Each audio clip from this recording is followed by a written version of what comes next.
this Election Watch presser is to give Zimbabweans an update of where we are. It's 35 days to Election Day in a year that President Nelson Chamisa indicated would be the year of a citizen's victory for change. Now, the upcoming election of the 23rd of August 2023 is being held against a backdrop of mass suffering. 49% of Zimbabweans are living under extreme poverty, according to the World Bank. We've got a public health crisis. Our public education system is on its knees. There's mass unemployment, poor working conditions for those who are fortunate enough to have a job, dilapidated infrastructure, repressive legislation, including the recently enacted patriotic bill, which was crafted through an amendment to the criminal code. The PVO bill still hangs over the heads of citizens. Students are being arrested and jailed. Honorable Job Sikala remains incarcerated. It's been a record 300, and it's over, I think, 380 days now. Jacob Ngarivume also is a political prisoner. In short, the social contract between citizens and the state has all but broken down. Now, it's against this background that the CCC presents an alternative. And this alternative is to build a Zimbabwe that works for everyone, while ZANU-PF continues to try and push for a Zimbabwe that works for ED. When he announced our agenda for the year, President Nelson Chamisa indicated that we are going to have a big citizen campaign this year. And so we just want to thank all the citizens who came to our campaign launch on Sunday. It was big, it was massive, it was inspirational, and we're very grateful to the citizens of Mkoba, obviously, but also citizens from all provinces who managed to congregate and have a bumper record crowd. One could not breathe at the stadium, there were so many people. But more fundamentally, President Nelson Chamisa shared his vision for an alternative Zimbabwe, highlighting, of course, that we're going to soon launch our new Great Zimbabwe Blueprint, which is our alternative policy plan, which sets out our manifesto as we go into this election. Now, the citizen campaign is being run against the backdrop of huge fear on the part of ZANU-PF. To date, 102 rallies/meetings of the CCC have been banned or disrupted, but we're not stopping. None of that is going to stop change whose time has come. President Nelson Chamisa made it clear on Sunday that we have a deliberate rural penetration drive, and it's not something that started after the election date was announced. It's something that we've been doing effectively since our inception in January last year. We've been conducting Mugwazo, which is a grassroots mobilization campaign in all 36,000 of the villages in Zimbabwe, throughout all provinces of Zimbabwe. This means that we've got a presence, an organic presence in every single village. So even if you say we're not going to have a rally at X place, our structure's already there. They already have the memo concerning the Mango strategy, and so they're ready and mobilized for change. We also are aware that there are going to be approximately 12,000 polling stations, and to this end, preparations are at a very advanced stage to ensure that we deploy polling agents at each of the polling stations that have been announced. We're mobilizing door to door in every village, in every street, in every town, in every city, and beyond to ensure that we win big for change. President Nelson Chamisa said that the For Everyone campaign seeks to ensure that every single Zimbabwean is included in the new Great Zimbabwe. We want public health for everyone, jobs for everyone, a decent wage for everyone, and just a better life for every single citizen. Every single person must be able to put a roof over their head and food on their table and to send their children to school. That's the Zimbabwean dream that we promise to deliver for everyone. We encourage all citizens to get involved, to spread the word, adopt a polling station. offer to help with the mapping of polling stations as well. Each of us has a rural roam. Please get involved, not just in your constituency where you're registered, if you're registered in town, but also make sure that you get involved with your hometown.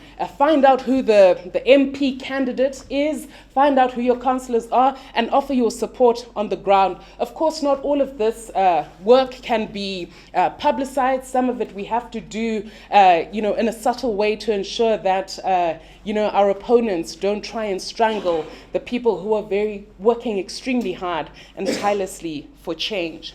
Now, just a word on double candidates. As you all know, there is still civil litigation to ensure that the fraudulent fake double candidates are removed from the nomination list that was put out by ZEC. As you're aware, they forged the CCC logo. They faked signatures, with the result that they're not duly nominated members of the CCC. I mean, it offends all known law and procedure that a person can hold out to be a member or a duly nominated person of an association where they haven't been officially put forward. This is a clear violation of the electoral law, and this is something that our lawyers are taking up in the electoral court. In addition to that, we've lodged criminal complaints, which are still pending. We expect the police to do their job, to act in accordance with their constitutional mandate, and ensure that those who are responsible for this criminal conduct are held to account. That notwithstanding, we're conducting a rigorous voter education campaign so that citizens know exactly who their leaders are, and they know who the fakes are, so that they vote correctly on voting day. So far, we're pleased to report that citizens generally know who their leaders are. So the doubles are going to have no, way of succeeding in this election. Now, coming to the voters' roll, which is the crux of today's press briefing, we encourage all citizens to continue to inspect the voters' roll. Use your *265 hash if you use Econet or if you use Net1, and make sure you're familiar with the constituency that you're in. The delimitation process that was conducted by ZEC earlier this year means that your boundaries might have changed. So please get familiar with which constituency you'll be in. Get to know your citizen candidates, get to know your MP, your councillors. We obviously all know that we're going to vote resoundingly for President Nelson Chamisa in the presidency. Now, I'm going to defer without further ado to our elections directorate, specifically Ellen Shiriedenga, who's appearing obviously with Councillor Ian Makone, who are going to give us a more detailed expose on the voters' roll, which was released to us. Our huge complaint there is the format. Constitutionally and in terms of our electoral law, the voters' roll should be analyzable. You should not need computer nerds to break into the voters' roll. Anybody who's a candidate should be able to open it and analyze it accordingly. But that's something, amongst other things, that Ms. Shiriedenga is going to advert to. Thank you.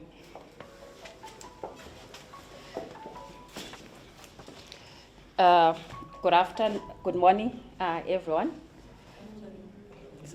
Good afternoon, everyone. I'll speak mainly with regards to the voters' roll and all other, key electoral milestones. As what Champion Fazi has just said, we are 35 days away from the polling, and the electoral processes have gained momentum. And there's a lot of activity going on. And also, what is important is that we, as the CCC and any other concerned stakeholder out there, we should ensure that whatever processes are being done, they should be done in a constitutional manner, fairly and transparently, so that at the end of the day, there will be no doubt with regards to the credibility and legitimacy of the electoral outcome after the 23rd of August. In that regard, let me talk about the voters' roll. As you're all aware, the voters' roll has been an area of contestation this electoral season, and also even the previous electoral season, be it the 2013 elections, be it the 2008, we've always had issues with regards to the voters' roll, particularly with respect to accessibility and its credibility. The last time we received the voters' roll as a party was in January 2022. And unfortunately, we never got to access the roll since then, to the extent that even the delimitation which we had last year as stakeholders, or even just the citizens out there, did not even know, did not even have access to the voters' roll. Moreover, as you are aware, the delimitation is premised on the numbers of registered voters. So we're actually in the dark when we actually went through this delimitation exercise. But needless to say, according to Section 21, subsection 6 of our Electoral Act, candidates upon nomination, they are entitled to electronic copies of the voters' roll. And as such, as the CCC presidential candidate got his copy of the national voters' roll on the 10th of July. And subsequent to that, our members of parliament that were also duly nominated, they got their copies of the voters' roll. Be that as it may, Section 21, subsection 7 of the Electoral Act clearly spells that where a voter's roll is provided in electronic form, in terms of subsection 3, 4, or 6, of the Electoral Act, its format shall be such as allows its contents to be searched and analyzed. So there is an emphasis on the analyzability and searchability of the voters' roll. Upon receipt of the national voters' roll for our presidential candidate, as the CCC, we were shocked to note that the voters' roll was in PDF format. As you are all aware, the PDF format is an output format intended for reading purposes only. There is no way you can analyze using PDF. Even the searching function, if the Control F function, is just limited. It does not allow for a comprehensive search. And in that regard, being a PDF format, what it means is that as candidates, for example, we are a candidate for Ward 18 in Harare, municipality like Councillor Makwane. From the national voters' roll, you cannot ascertain the registered voters in that particular ward. Neither, even if you say you want to analyze specific demographics, like a specific age group, for example, the youth age group, the 18 to 35-year-old, at a particular constituency or ward, you can't do that because of the limit of the restrictions of that particular file. More so, the voters' roll for the presidential candidate, you cannot print. So what it means, remember, when people do their door-to-door canvassing, they'll prefer moving around with copies of the voters' roll so that people are able to, to tick whenever they approach people. But that is not possible because the voters' roll is not in a printable format. What it literally means, at this stage, you can only view the voters' roll from a computer or possibly a phone, a smartphone. But then what it means is that, because of the huge, data there, the font becomes too small. Mm-hmm. So literally one has to strain his or her eyes. So that is the concern that we raised to ZEC. On our letter, we wrote to them on the 14th of July, just last week, to say we've noted a breach in terms of Section 21, subsection 7 of the Electoral Act, which speaks to the analyzability of the voters' roll. And we have since requested ZEC to give us the proper copies of the voters' roll in an analyzable format, be it the Excel format which they used to give us on, or even Microsoft Access. we will be able to analyze it on that basis. Most importantly, the second part with respect to the voters' roll is the auditing of the voters' roll. The voters' roll we received from ZEC in January 2022. As the CCC, we conducted our preliminary audit with the assistance of citizens out there.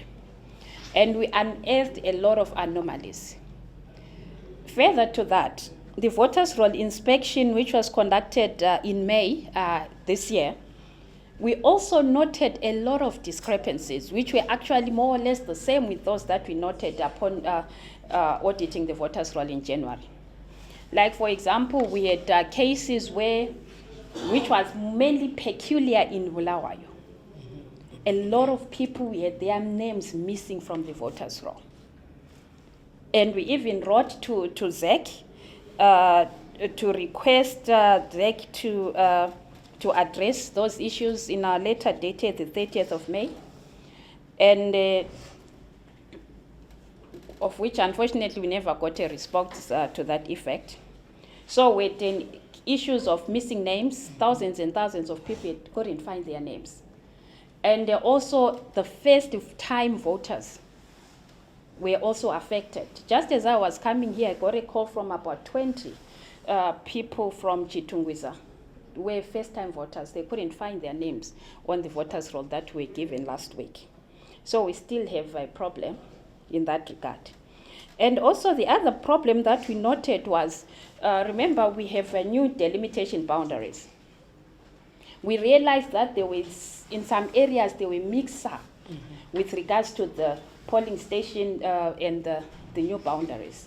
Where a case in point of St. Mary's, where the current Member of Parliament for St. Mary's, Honorable Tarusenga, wrote to ZEC to say, in his constituency, in view of the new delimitation boundaries, the people that rightfully belong in St. Mary's, some of them are finding themselves in a neighboring constituency, being Zengeza West. And he even cited members of the same family that are residing in the same house. You have the mother being registered in, allocated a polling station in St. Mary's, yet the father is allocated a polling station in Zengeza, which is a completely different ward and a completely different constituency altogether. So the Honorable MP actually wrote to ZEC, and it's not the only case. We had several cases throughout the country which we wrote to ZEC in our dossier of the 30th of May, where we cited such anomalies. So this is why we are keen, as the CCC and also as the citizens of Zimbabwe in general, to say we should be able to analyze this voters' roll, which will be used for election. Say, in the event that these anomalies have not been corrected, then we've got a risk of having thousands and thousands of Zimbabweans being unable to exercise their right to vote on election day. So this is why we are keen to get the voters' roll in an analyzable format and see if those anomalies can be addressed. We have cases, for example, polling stations, some people were displaced from their polling stations, some placed in areas which are 10 kilometers away from their places of residence, different constituency, different wards. I can tell you specifically we had a certain polling area in Thorngrove in Bulawayo. Suddenly those people found their names in Pumula constituency at St. Bernard's High School there.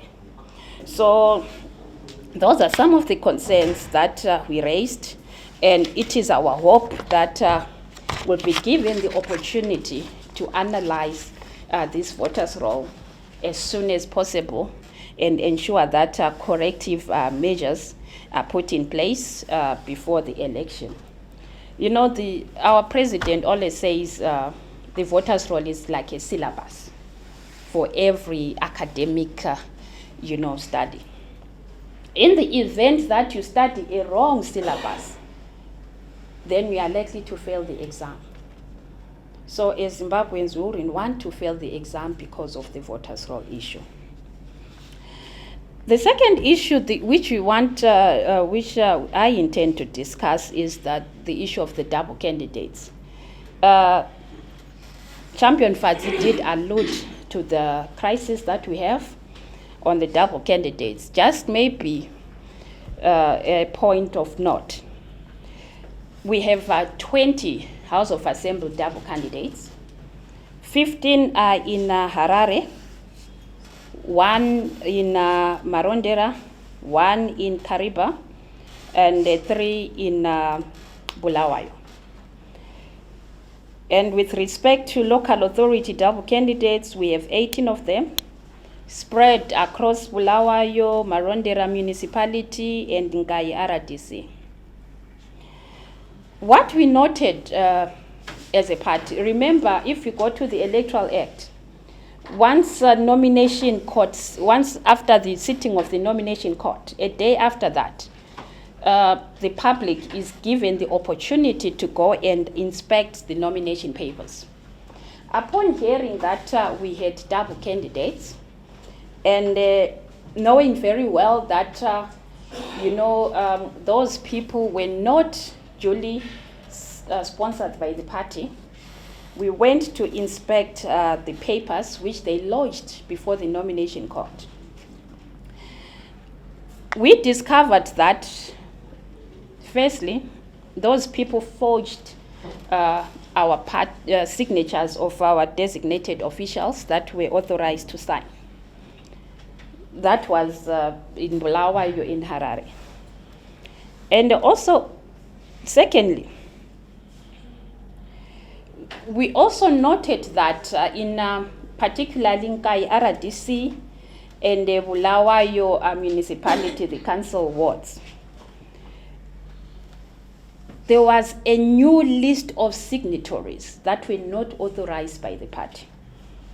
Our Electoral Act and through ZEC, before any election, we are supposed, as political parties, there's a form VN5, which each and every political party that intends to contest elections is supposed to fill in that form with the list of persons that are duly authorized to be signatories.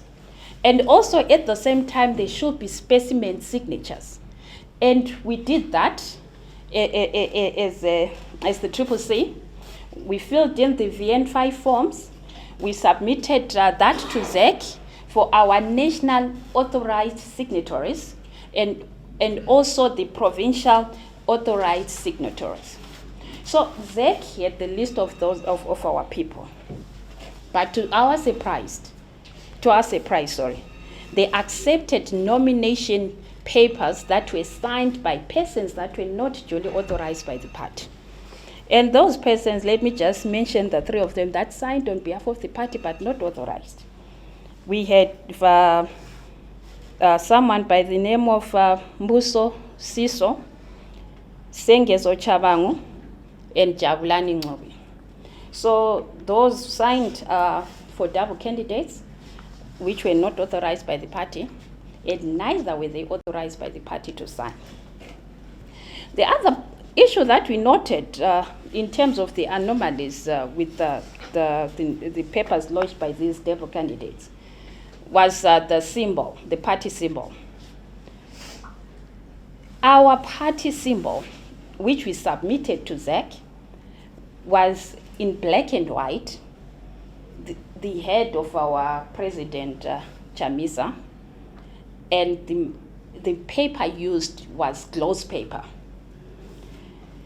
These fraudulent candidates literally photocopied our letterhead and on bond paper and pasted that as their party symbols, which was in complete variance with what we submitted to ZEC.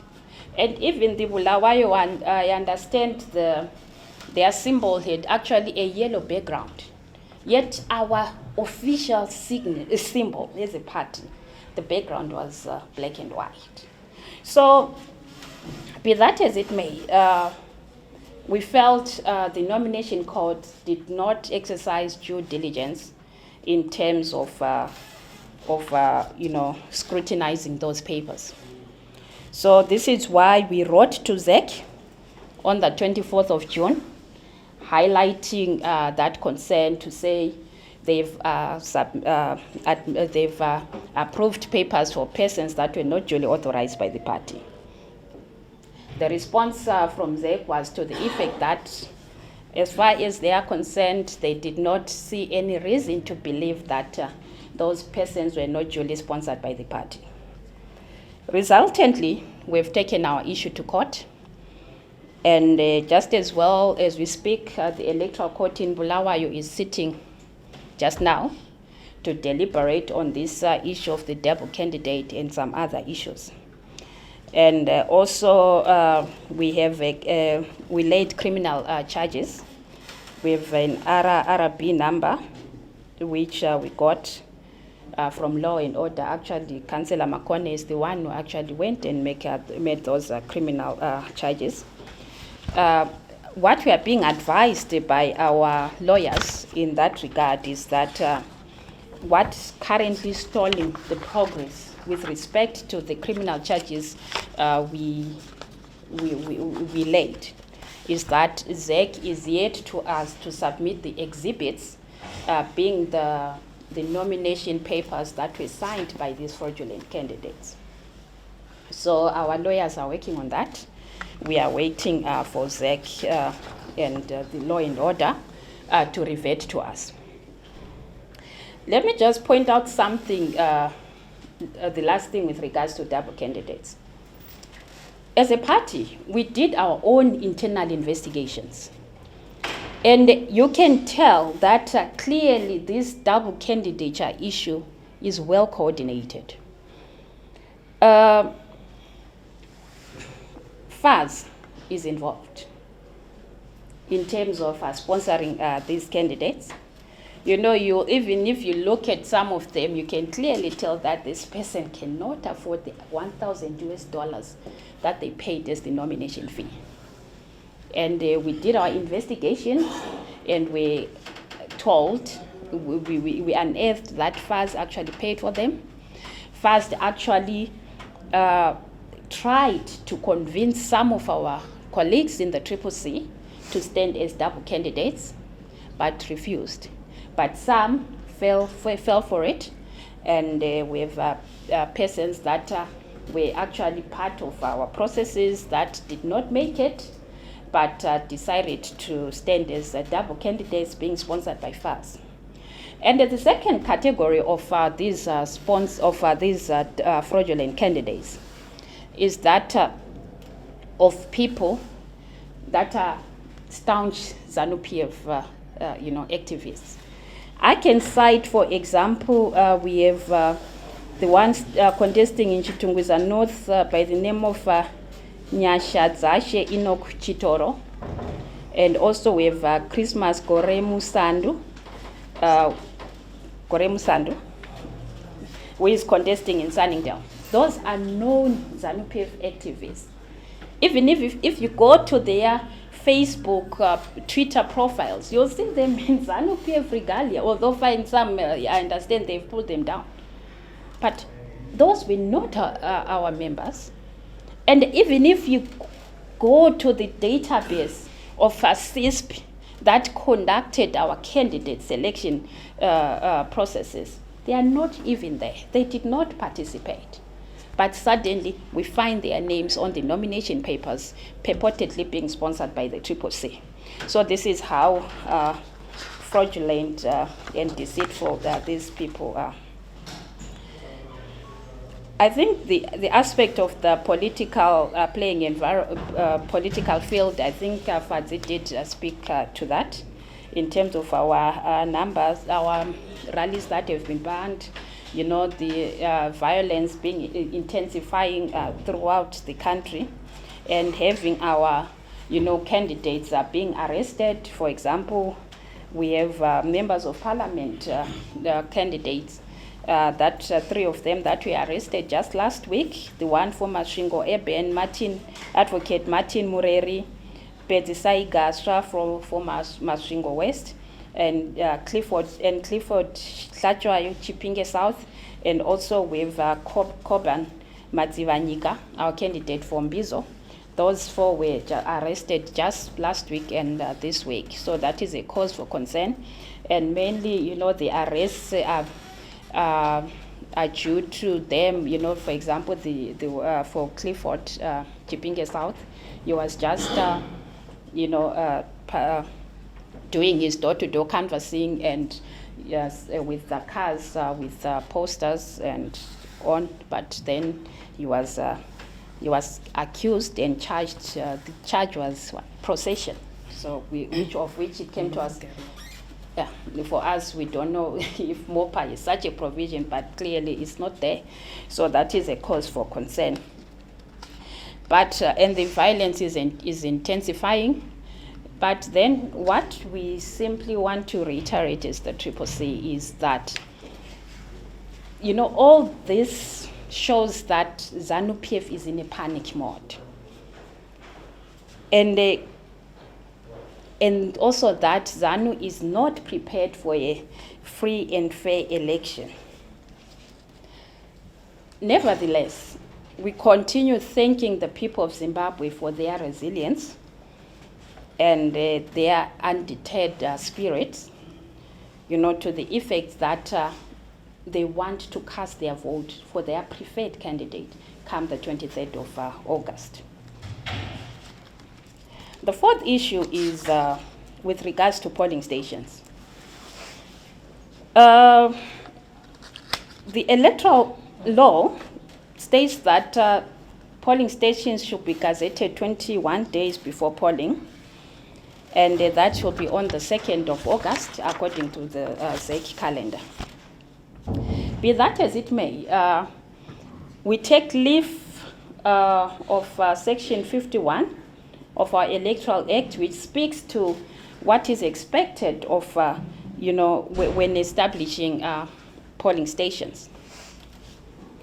First and foremost, we have encouraged our candidates, be it local government or be it parliamentary candidates, to utilize the multi-party liaison committees and engage ZEC on this establishment of polling stations.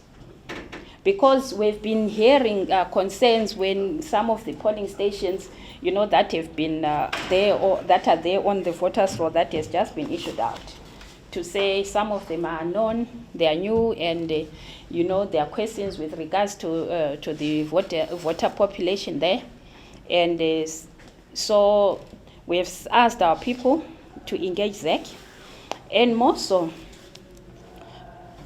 we implore upon ZEC to adhere to the requirements of Section 51 of our Electoral Act. To say, for example, that every polling station shall be located in a place that is readily accessible to the public, including persons with physical disabilities. So that's the issue of access. B, that no polling station should be located in premises owned or occupied by political party or candidate. We've been hearing, we are not yet, we haven't confirmed that, but that we have some polling stations that are located at farms owned by political activists. So we are trying to investigate those cases and see if we can approach ZEC to actually respect the law in allocating those polling stations. The B, there should be no polling station located in a police station, barracks, cantonment area, or other place where police officers or members of the defense forces are permanently stationed. So that is one other request that we've put across to ZEC. And also, if you can recall, in 2022 by-elections, we had a case in point in Kwekwe constituency, where we had a polling station that was literally located in the middle of the bush, where there are no residents there. People had to move to the bush. And clearly, that place is kind of a risky area. So as polling stations are being established, it is our request that, as outlined by Section 51, subsection 1D of the Electoral Act, that no polling station should be allocated at a place which for any reason may give rise to reasonable apprehension on the part of voters as to the secrecy of their votes or the integrity of the electoral process. So this is what we are encouraging our candidates to look into as ZEC establishes the polling stations.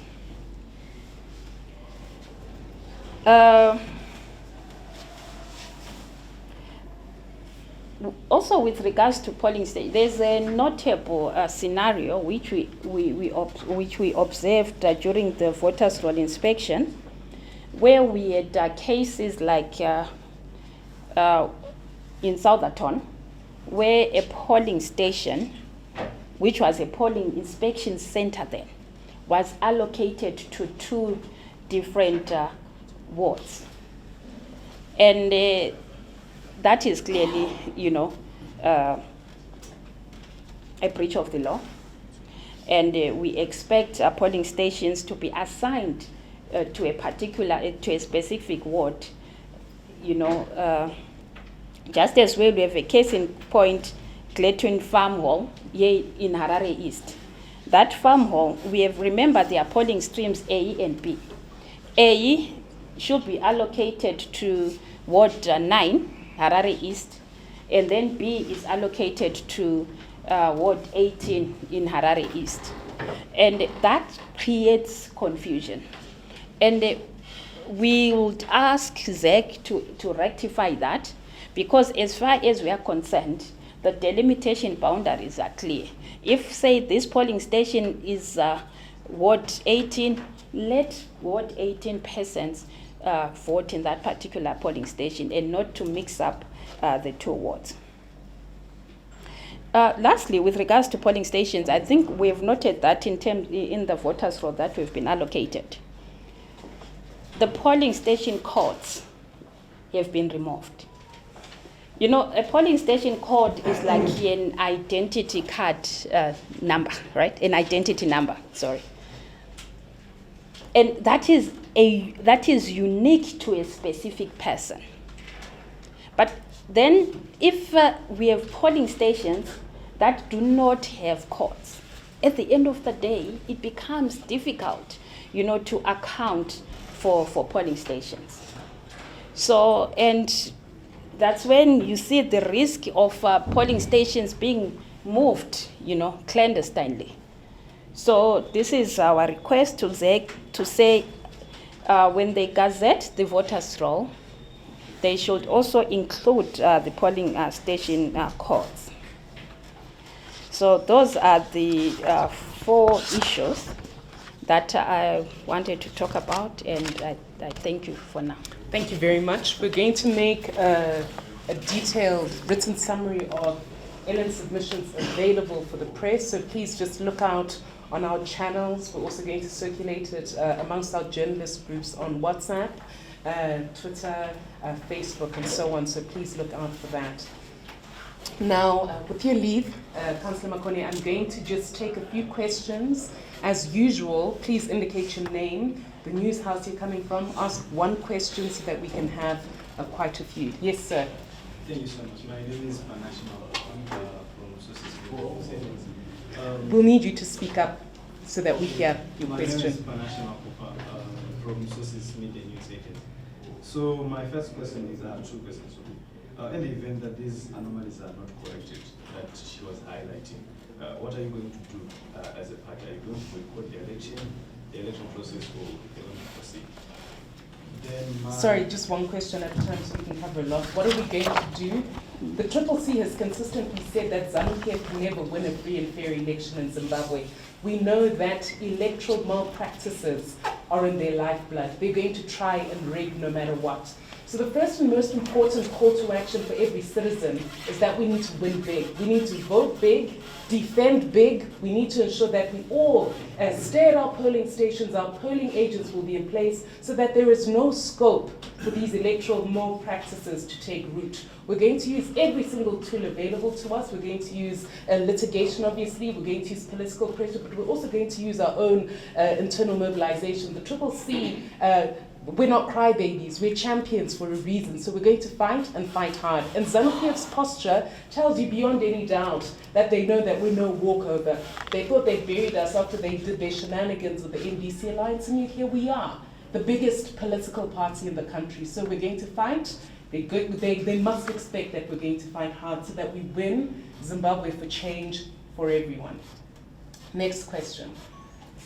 Yes, ma'am? Okay, I'm Wangeka from HSTV. I want to know when and where is the next rally? Oh, that's a very good question. President Nelson Chamisa has been on the campaign trail non-stop. Almost every single day, every single week in the lead up to the election, he's going to be conducting rallies. This week, I believe he's in Matsouth. Matsouth, starting from tomorrow. And so these rallies are going to be predominantly in the rural areas. We know the people we're dealing with, so we're not going to give them a schedule right here, right now. We know they're here and they're listening. But be rest assured that our bona fide media will be told. Sometimes for the protection of citizens in areas, we have to do things and then report afterwards so that the citizens remain safe when they are. But President Chamisa is on the campaign trail non-stop. 80% of his rallies are going to be in rural communities, currently Matsouth. So Matsouth, get ready. Our change champion-in-chief is coming so that he can energize the base, see all the people who've been mobilized. But even though those rallies are taking place, we aren't stopping with internal meetings. We're going to continue. There are election mobilization teams, voter mobilization teams in all villages every single day. So, rallies are just our show of force, but the real work is happening continuously on the ground. Yes, sir. My name is Pretendo, I'm a journalist. What are you not complying with on MOPA? Because we have seen most of the cancellations. They are saying we are not combining, we are not following. Thank you very much. That's a very good question. I want to put it beyond doubt that the bans of CCC rallies have nothing to do with the law and everything to do with repression. In those instances where the police say that we have not complied with the Maintenance of Peace and Order Act, they're unable to articulate which section has been violated because there's simply no non-compliance. Our letters notifying the police are on a template. They're all the exact same ones. So you'll find that the notification that does lead to an authorization or clearance, as it's erroneously called, is exactly the same as the one where they say we haven't complied, which shows you that the police are not being honest. There has been full compliance with the Maintenance of Peace and Order Act, and yet the ZANU-PF is just abusing them to try and stop our rallies. That's all it's about. It's got absolutely nothing to do with the law. Yes, ma'am. From the Newsroom. Just a follow-up. From Ms. Chiyelenga's presentation, you've written to SEC more than 3 times, and they've only responded once. With only 30 days to go to election, what happened if SEC doesn't respond? Well, obviously, as a matter of law, and I'll let Ellen deal with this in addition after I've just laid out one thing. In terms of the law, we have to place them in mora. You don't just run to litigate without first engaging them. And there are some instances where ZEC has responded. There's a time that we didn't only write, we actually went to their offices. You saw them, they recruited armed riot police to come after us. But be that as it may, we do everything we can to engage ZEC. Constitutionally, they're the ones mandated to deal with our concerns. We expect them to deliver a free, fair, credible, and verifiable election. If they don't, As I've indicated earlier to the gentleman who spoke there, we're going to use all tools available to us, not excluding litigation. So for example, where we wrote to them about the double candidates, they didn't respond to us. We then took further steps. We engaged our lawyers who advised us to engage civil litigation, to make criminal reports and so on. We're also applying political pressure. We are on a campaign to show who the correct candidates who aren't faked are. No, you've answered that. Okay, thank you. Are there any other questions? I think I'll take maybe one or two more. Yes, sir? I just want to know who signed for the massacre. I mean, it's not within the practice or comms protocol of the CCC to deal with personalities. And so I'm not going to be drawn into dealing personalities. But to answer your question so that you don't say I've run away, we don't know. It's a forged signature. So we don't know who actually forged it, but the person who's represented as having signed for him didn't sign for him. And this is not just unique to him. This goes for all of the candidates that are an issue in this case. Is what I'm saying is a global answer to all of them. Yeah. Is there someone who hasn't asked a question, preferably a woman journalist? If not, yes, sir? Oh, thank you so much. So, one main question you prepared is to unseriousness as a party to this election. You were allegedly led to the application process in Lawayo, which has taken you and Z to court for disqualification of those candidates in Lawayo. How much is your budget towards this election to make sure that you effectively campaign and mobilize agents nationally? Stripped to its essence, your question is how prepared is the CCC for this election? Now, the CCC is the only political party, bar ZANU-PF, that abuses state resources, loots common gears, ZUCO, that is actually able to mount a credible offensive against ZANU-PF. We had no issues whatsoever with the nomination of our presidential candidate. We see other people are in court, other people didn't have the money. Ours was completely sorted. When it comes to parliamentary candidates, similarly, we beat the record of the NDC and we had a 100% success rate, meaning that in all 210 constituencies, we've got duly nominated candidates on behalf of the CCC. It's not correct that our candidates in Bulawayo were late. If they were late as a matter of law, ZEC would not have accepted their papers. Remember, they don't like us. They would do no favors for us. So the fact that their papers were duly received and that they were nominated, they appeared in the Gazette, means that we fully complied with the law. So when you look at the total matrix when it comes to preparation, nobody beats the CCC. The old criticism of the CCC or of the opposition was that, no, you've got an over-focus on urban areas. But look at things now. ZANU-PF is even terrified for us to have a rally in Mashongwe and Central because they know that we've penetrated and mobilized hard. Look what happened in Gokwe. Look what's happening in Chipinge South. They won't even let us do door-to-door. They won't let us have rallies. That is not the sign or posture of a political party that's not ready. They know that we're very ready. They try to squeeze all our sources of funding. And look at the bumper crowd that was at Nkoba Stadium. They try and ban our launch. We have another one. I don't know any other party that has the readiness to deal with a brutal dictatorship that's worse than Robert Mugabe. And we don't sit and moan about it. We make a plan B, C, D, E. Rest assured, we're not going to stop until we win Zimbabwe for change for everyone. And so on that note, I think we're going to close this press briefing. Thank you very much. Okay, just one because of our time. All right, thank you very much. In your campaign as the CCC, in terms of candidate representation, I'm more concerned about women. How many, do you now have statistics to say these are the number of women who are coming from the CCC who are representing? Because there is concern that it seems as if the candidacy for women has gone down in this election. Obviously, when you're dealing with a dictatorship that operates in a violent, brutal way, politics in general won't be safe for women. We all know what happened to what was then known as the NDC trio.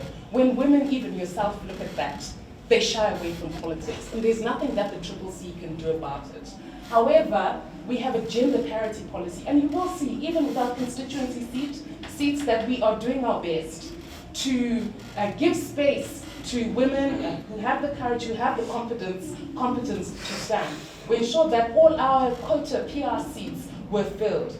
women are not just involved at parliamentary level, but also as council candidates. Even if you look at Bulilima, that is a big story for women. This is a rural constituency. Her nomination was citizen-driven, pushed, and so the CCC is actually making an effort, unlike the counterparts on the other side. We are making an effort. But that said, I think once the reforms are in place and politics is generally safer for women, more women will participate naturally. And as a party, you know, a lot of our key mobilizers are women. A lot of the people in the task force of the party are women. We have a dedicated women's task force to ensure that the issues and representation of women are respected at all levels. Okay. Thank you very much, everyone. Citizens, we encourage everyone, play your part, get involved, don't sit in the terraces, make sure we vote big so that we have a new government led by President Chamisa and that we're able to build a Zimbabwe that works for everyone. Thank you.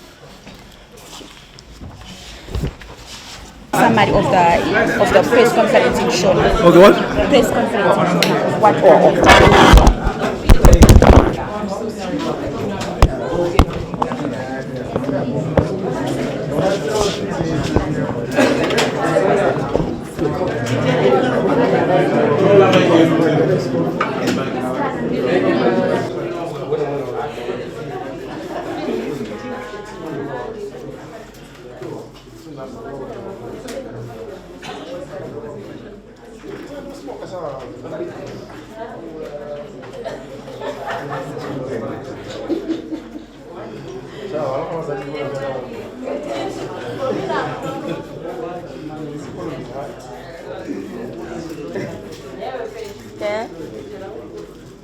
Really,